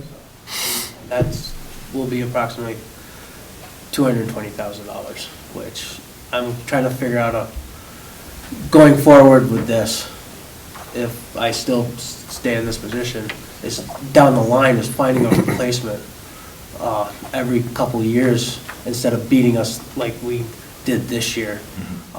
Because, again, taking from my past with Pittsford, we did the same thing, bought a bunch of packs all at once, and now it comes time to replace them, we're replacing them all at once. It doesn't do us any good, and it doesn't do the town any good. Yep, I agree. So, Thanks a lot. And the generator that's down right now, is that the one for this building? yes. So that means my backup communication goes down, I've got nothing.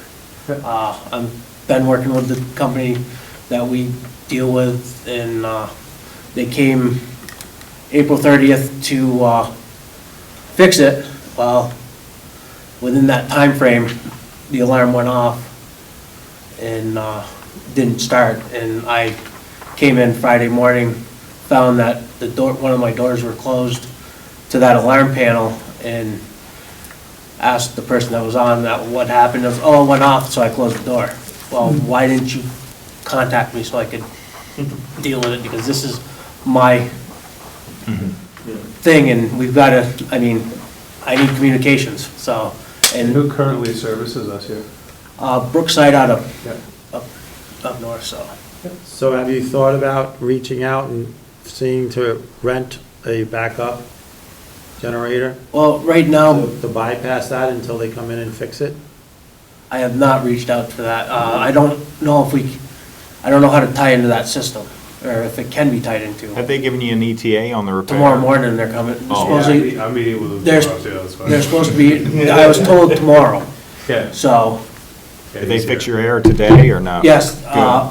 Air conditioning, heat is back in both mine and TD side, so. Oh, we don't need heat here. So we get a haven't had television, it we get the since January. television, we get the generator going again.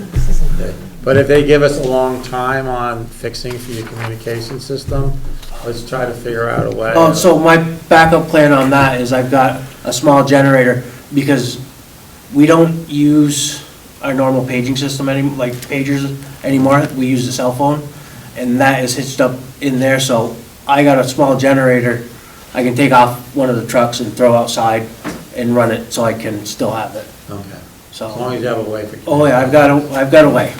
Okay. Thanks a lot. Thank you. So I included March and April for 24 and 23. The reason why I included March, though, we did one last month, if I can remember correctly, or 2 months ago. So March, the total incidents were 480 for March and April. 2024. In 2023, the total incidents were 414. Year-to-date, I did January 1st, 2024 through May 8th, 1,103 incidences. Year-to-date from 23, from 1/1/23 to 5/8/23 was 855. So 2024, we had a 15.94% increase in 2023 for March and April. 2024 shows a 29% increase year-to-date from 2023. Some of the things we're working on, as we know, is recruitment retention plans. We're down officers, there's 2 of us now. We have in the budget for 2 more next year. Starting July, we have another funded position. Competition's tough out there. It's not just nationally, but also throughout the state of Vermont. And locally, a lot of PDs are fighting kind of for the same officers. People are poaching departments for their officers, and people aren't getting into it. Retirements and the recruitments aren't keeping up with the retirements, both the state police as well as municipal departments. So people are being creative. They're offering more and doing stuff, and that's something we're looking at now to try to be competitive as well. Some stuff I want to talk, the hotel voucher program is something we should talk about with the board. As we know, there's no secret. One of the hotels sold, which is a good thing. They really put a strain on our services, increased a lot of call volume. There's another hotel that's creating some significant call volume for the fire department too, actually. Direct patrols have been concentrating on West Hill Road. You've probably seen us spend some more time there. It's downhill. It's easy for cars coming off. Killington Road, luckily the speed bumps have created a lot of attention on social media, but I think they're kind of doing their job to at least slow cars down, which is safer for that intersection. KSAR, Killington Search and Rescue, is part of the police department now, as many of you know. Successful. We have 21 members, active members. They all certified in wilderness first aid, and we have monthly meetings and trainings. Second Wednesday, tomorrow night, we have a training. So we're doing well there. A great group of men and women that are they're volunteers, but they take what they do seriously. Any questions for me at all? I would just like the hotel voucher program, it would be great to see, as the zoning administrator, what calls are going to, that you believe is the place, so both of you, so you can get it together. It's just like Rutland had a sheet of how many calls, but if we can get more direct onto that one place. Sure. Okay, all right? Go ahead, I Patrick. got a question for the board with... Well, you ask me and then... Yeah, I'll ask you, Yeah. and you can go through. So Patrick Cushing, is there a way to have the hotel in question provide their own security, just like a special event or something else, if there is an increased draw on the town's resources? So that's what I was getting at, that I would like to have the call volume from fire and police. And then if you read the paper in Rutland Town, that's exactly what they did. doing. Okay, that's exactly what they did, so. Yeah. Actually, they're funding a police officer. Yeah, Yeah. but without having the data, then you can't Right, go nothing to it, like okay? Thank you. Any other questions out there? And there is stuff, some of the call volumes, I don't know if it's in your email, kind of there's a sheet I have up there which goes through all of our different calls and stuff like that. So. I think we're going to start posting that stuff online, Yeah, right? great. Yeah. Thank you. And I did a ride-along with Officer Hoffman. Were you deputized? Yeah. I went fast down the road. Dononized? Okay. No, we didn't need anything. Okay, so now since we got everybody through here, we're going back to the agenda. Since we got through all that, it's open to the public for comment. And I'm going to go to the audience first. And once again, I'm going to go from left to right. Does anybody on the left side have anything? Anybody on the right have anything to say? Go ahead. Andrew Gillen, I have a few questions. I've been talking to some neighbors, the local community here. We're all wondering when are the ditches going to be cleaned on West Hill Road, Tanglewood, Rocky Ridge, Cubs Concourse. They were not maintained for a long time, so we're not asking to totally ditch them and put stone in, but to go through and at least every culvert that's looking halfway full, just clean up the entrance of both sides so the water can flow. And there's like a bunch of work that has to be performed, and that hasn't been done for a long time. I personally, for Dave McComb, at 268 Tanglewood Drive, opened up his culvert twice in the last 3 years. Okay. Abbie, as the Public Works, can you take care of that question and get back to us for the next meeting? I did meet with some representatives from V-Trans to look at to look at Rocky Ridge and Tanglewood as potential locations for municipal general roads permit funding. So we have a work plan for that, and we could potentially get funding for that. It's a little bit more, it's a lot more than just cleaning culverts. There's a lot of material that's going to be added. But at least temporarily, or at least for now, just because like before, it was easy. I would pick up the phone, call Ricky, this road, Rim Road, any other road, just FYI, there's an issue, and in the past, he would be like, yeah, Andrew, I'll throw you on the agenda, and within the summer, it would have been done. So I know it's a new position, and for me to handle it different, like, I've asked him, and he's like, you have to call Abbie. So it seems like there's an extra step, but with the amount of work that you have to do, I totally see that you are overwhelmed. But, So let's, she's not overwhelmed, because I'm getting two different things from you here. You just said they weren't done for many, many years, but now in the past, you were able to call Ricky and get it done. So let's not say anyone's overwhelmed. If you have a request, I believe Abbie has an email. Can you give, Abbie, can you give him your email? I have her email. Okay, so then just email her, and she will get back to you, just like she did on this one. Yeah, that's just one of the. Let's not get into on one hand, Andrew, that, you just had to call Ricky in prior years, and now you can't do it, but before it was done, but now it hasn't been done for years. Let's just not go there. Thank you. It's just different example. Oh, yeah, I have 10 more. Okay, well, hold on one second. If you have 10 more, we have somebody else behind you. I got one simple question. Yeah. And it's concerning the road project in West Hill. Okay. And I'm noticing, because we travel West Hill a lot, like you guys, Right. it seems to be degrading along some of the shoulders. I think probably due to the truck traffic and the bus traffic and everything that it has. Is that planned to be repaved at the end of the road project, or as part of the road project?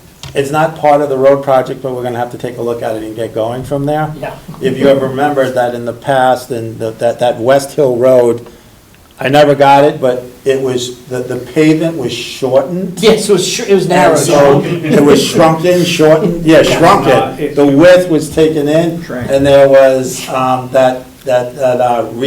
Reclaimed was used on the asphalt was shoulders. used, which is soft or whatever. Yeah. And we're going to have to take a look at that. Okay, because it But, I mean, does seem also- to be degrading rapidly. Also, you've had questions in the past. Well, I about, questioned, filling the actually cracks. sealing the cracks.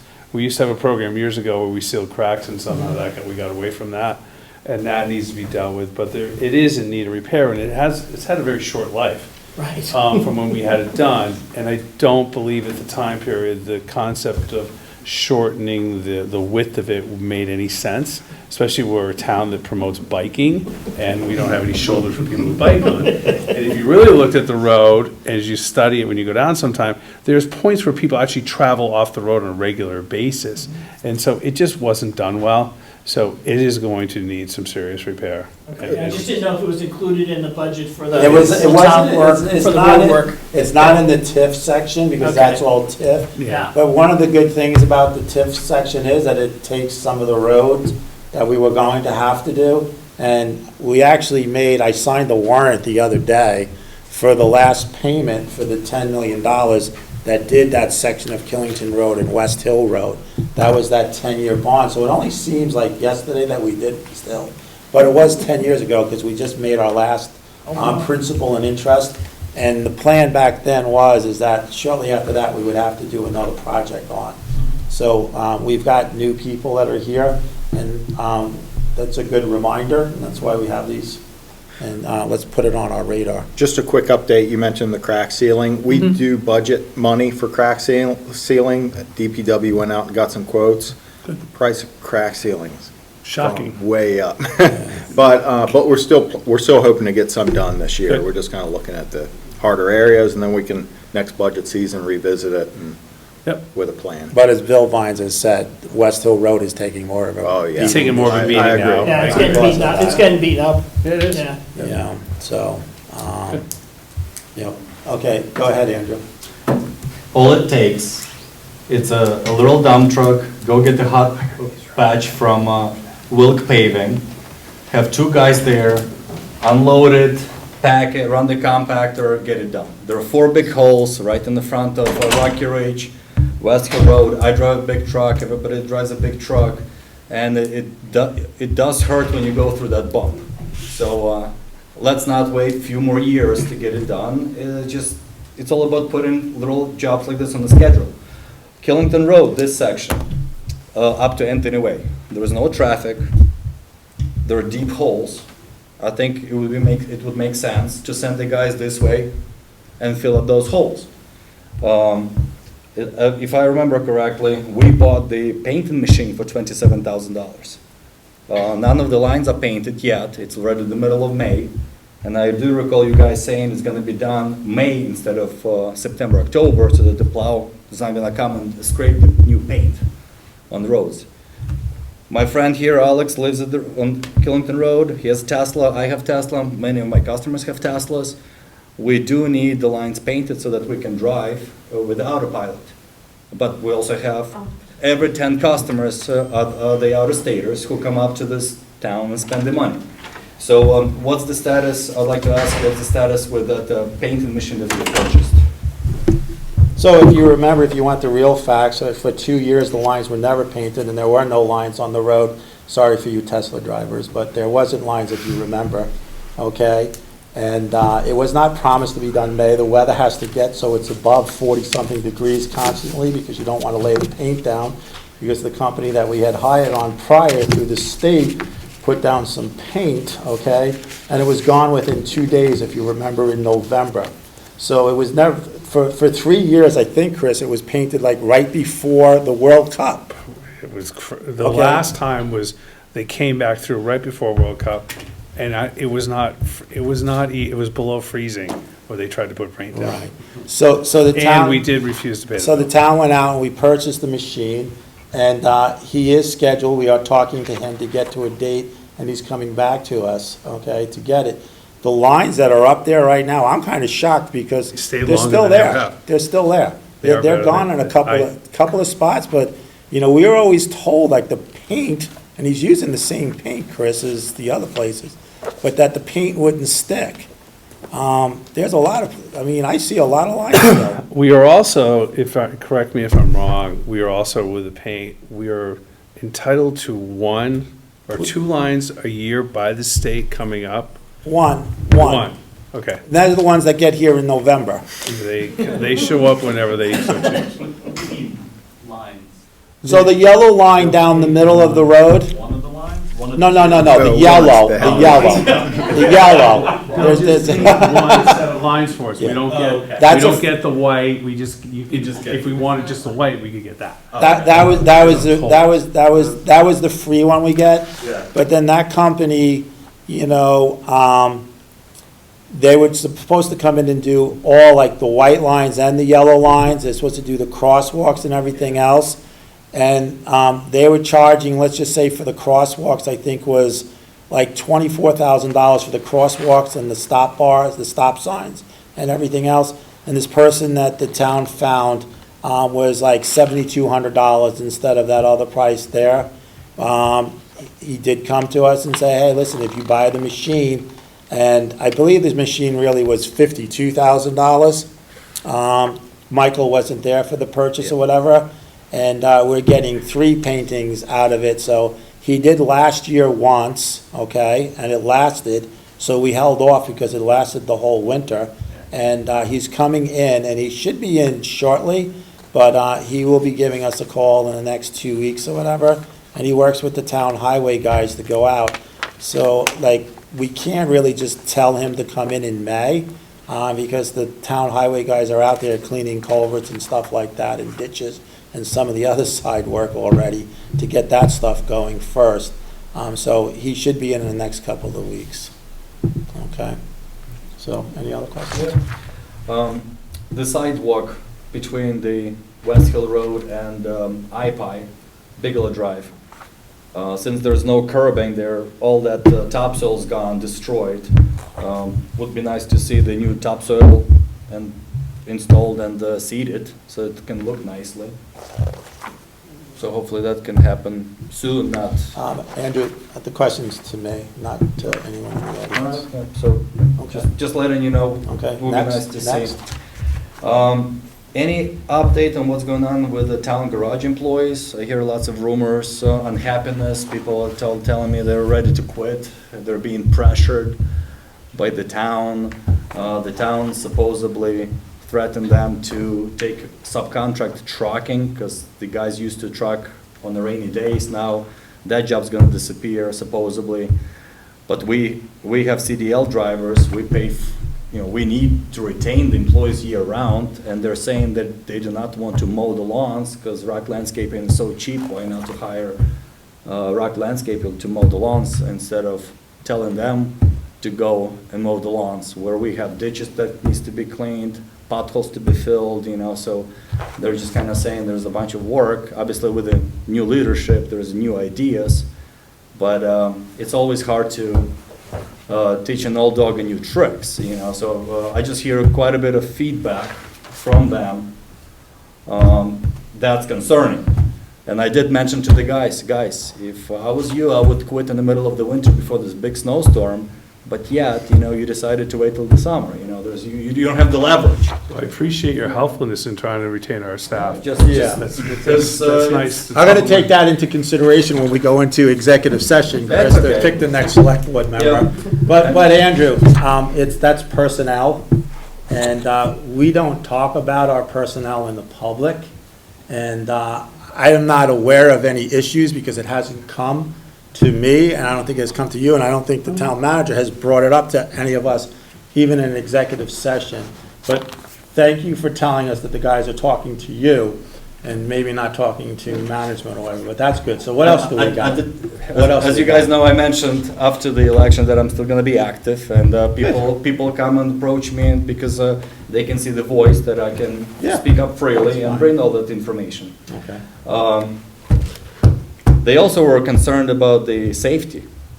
There were a few things that. Who is they? The town garage. Oh, okay, I didn't know. If it Our was guys. I didn't know if it was the people that I'm allowed talked to you. because they're concerned about their safety. My father is a mechanical engineer, took care of safety for 4,000 people working at the factory back in Europe. Okay. And I take safety seriously. I'm a CDL driver. I have to do my test on my truck, make sure that nothing leaks. And the guys do say, listen, we have this truck, the air brakes leak, this trailer air leaks. I'm kind of petrified taking it for a ride. We did mention that it needs to be taken care of, nothing's being taken care of. The secondary air in the garage, when they're working on the machinery, the system doesn't work. Supposedly there are some exposed wires. When I did ask them, what else you guys need, like, we need safety cones, but we've heard from the top management that we don't have the money in the budget to get it all done. And I'm like, this is really weird, because, safety comes first, right? So, Yeah, it does. So that's what I've heard from them, and I'm throwing it this way, Is it truth, or is it what you've heard? Well, no, I think you might have a disgruntled employee talking to an I'm talking outsider. to all of them. I've all of met them? Michael Ramsey when I was talking to the guys, and he walked in, we had a conversation. That's some other things that they mentioned to me. They were actually really nice and gave me the employee notebook, so with what they can do, what they cannot do, and then, just kind of like harassment, some other things that were brought up in the conversation, how they were not treated right. So once again, Andrew, so I'm gonna stop you at this point because that's personnel. Okay, personal, Okay. yeah. And actually, what's interesting, nepotism, number 10, page number 6. You know what's really interesting about And that? you're a town employee, and your wife works here too. You know what's really So funny then, about? you know how what's- come this doesn't come up on the normal in the normal conversations? That's why when I posted all that stuff on the Facebook, we got so many responses. People texting saying he should step down from one of the positions because of the conflict of interest. And Dre that actually wrote this nice comment, lots of likes. So there's obviously lots of things happening that people are talking behind the backs, and they don't like what's happening. Good. I mean, good. But, so anyway, I'm the voice for them, and I'm asking those inconvenient questions because I can roast you guys, and you can sit and answer. So you can toast us? Yeah. Toast It's us? called roasting. Oh, roasting. roasting. I didn't know it. And then one actually very interesting question that came up in a conversation. I mean, there were a few other ones I'm saving for the future. Okay. So was Chad, the previous town manager, was he paid a severance package? I'm asking you guys, is the answer yes or no? Once again, I I think we're gonna had get to borrow- with the attorney before I answer that. I think, once again, you're hitting a personnel question. But the reason why I'm asking this, because when Debbie Schwartz, she had a contract with the town. When you guys let her go or forced her, or whatever, I'm not gonna ask how, she ended up getting the severance package because it was in her contract. Chad did not have a contract, from my research that I've got. So obviously personnel, so if the guy, supposedly he retired, there are some other rumors, whatever. But my question to you guys, because you will know the answer, did you guys offer him a severance package, and if yes, how much? I think that's personnel information right now, and I don't know, we were told that he retired, correct, Chris? 100%. Okay. So Michael Ramsey? No? I can Just- talk to our legal team and Okay, See so what- basically, see what kind of I know we have a freedom of information, so we as the taxpayers, I think we should know if somebody is leaving, is he getting extra benefits or something else as a goodbye gift? Because what was really interesting, every person that retired usually had a little goodbye party. And Chad was the only person that I recall that didn't get a goodbye party. That's not true. So what do you mean? It's not true. There's been many people that have retired So that there- didn't have a party. So, I mean, once again, I just, Andrew, this is like you're getting secondhand information or thirdhand information Yeah, from but people. it's So convenient, you can it's keep on interesting going to on. know It is if we paid interesting. him off. It's just curious. Actually, sorry, one last one. Okay. So since the zoning administrator position was advertised at $50,000 a year, but you've made more money than that. So working per hour for the town. So is your position now at 50,000 or at 75, 85, 100,000? So who makes that decision? I believe my position was at a per hour position, and now it's taking 40 hours plus or whatever, but once again, that's all information, and like. No, it's good to know, it's good to know as a available. taxpayer, because obviously, But, you know. but Andrew, it's all in the paperwork, okay? And if you look at the budget or whatever, there is for I think it was 65 and then selectmen, so let's say $70,000, last year, am I correct? I don't even know, Yeah, I don't yeah, think so. it's just what was confusing that the job was advertised at 50 and the actual numbers were different, because I know it's per Yeah. working per hour, so it totally So, justifies. Do you it. have any other items on your list? No, I think I'm all good. Thank you. Okay, good. And I would just like to say, maybe you want to pick up your $100, or you think you left it there because it was a 0% chance? Are you leaving that for the town to put into the? Yeah, I know, to the general I know fund? in dictatorship, there's 0% chance. If you guys elect me, I'm more than happy to donate it to any charity of your choosing, Okay, thanks a lot, Andrew. Yeah, so, no problem. Thanks a lot. So, we did move select board feedback or concerns or whatever, and I don't really have any concerns other than, I'm tired of hearing of a dictatorship when this country and this town is run on democracy that you claim that you would like to see here. There was an election here, and you did lose, and that is democracy. You did go out, if you want to, you want to be standing tall here or whatever, Andrew. You did go out and tell us that you shook 400 people's hands that said that one day, or this time, at this point of the year, that they would vote for you, and I would be sitting there, and you would be sitting here. I just have to start doubting everything that you're telling us now, because that didn't come true either. It was democracy. We had a vote. The people have spoken, okay? And that's all I have to say. If you want to keep on going out and bad-mouthing the town, I don't think that does any good for the town, but I mean, maybe ethics, conflict of Yeah, interest, so- we still see all of that happening, Yeah. people are questioning. So So- you think it's okay in your book, but it's No, not no, okay I in don't my think, book? I don't think breaking ethics rules are good. But I wish the person that's making the complaints would understand what the rules mean. And maybe one day you should read a book on nepotism, because you like to use the word a lot. And it was when an elected official appoints somebody to a position, okay? And there is a favor that is done. I was elected. I have not appointed anyone for nepotism in my family to any position. We've gone through this already, where there was a job description that was put out, okay? And the town, not me, did a hiring and had a committee of not me in it. But if you want to go around town and keep on continuing to spew your beliefs, that's fine. Okay. We are a town, and I just want to make sure that everybody knows this. If this was a dictatorship, since you grew up in it, over in Belarus, I believe, okay, you would understand that you would not have the freedom to speak. And here we are, and I'm sitting here as a chair, and I'm allowing you to speak. And I don't know how more open we can be, but, you know, you are part of this community. I actually like you, and I hope that sometime you can, you know, get true facts and then come to us. On that being said, I think we need a motion to go into executive session for the discussion on the appointment of a discussion on Appointment, yep. appointment for the select board member that we're looking to fill the third seat.